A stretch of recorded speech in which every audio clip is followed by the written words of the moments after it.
Scott Satterfield has left the University of Louisville to take over at the University of Cincinnati, replacing old head coach Luke Fickell, who left to go to Wisconsin.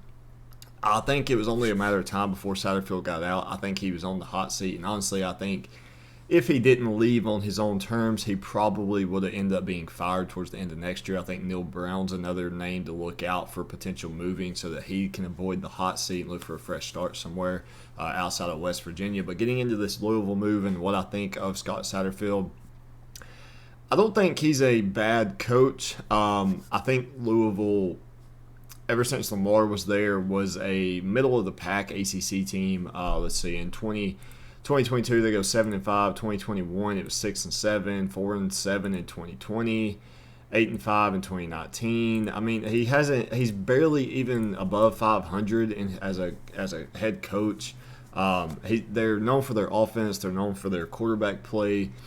I don't want to put all the blame on Scott Satterfield. I think a lot of it just happened around the athletes he had on his team, the coordinators that were on his team. Like they couldn't necessarily compete with the North Carolina State defensively, the Clemson, the Florida State this year. Like they just couldn't compete with those guys.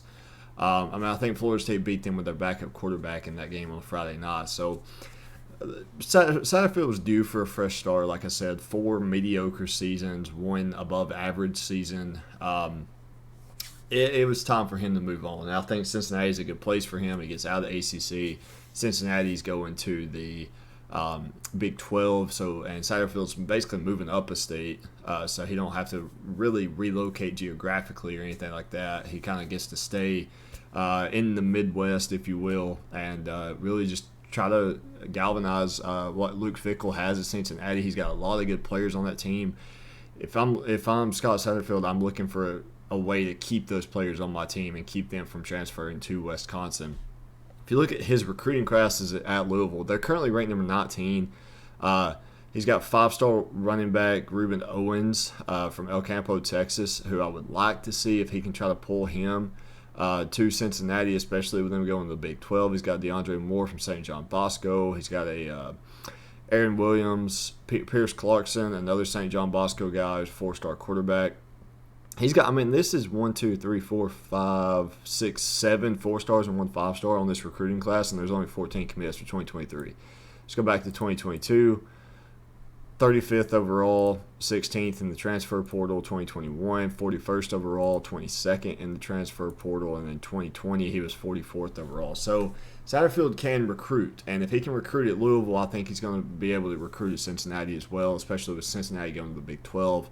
Texas and Oklahoma leaving. Big 12 should be pretty much wide open. I like this move for Satterfield mostly because, like I said at the beginning of the video, it's going to free him up. It's going to get him to avoid the hot seat. He gets a fresh start. I think he signed a 6-year deal. So all in all, pretty good move for Satterfield.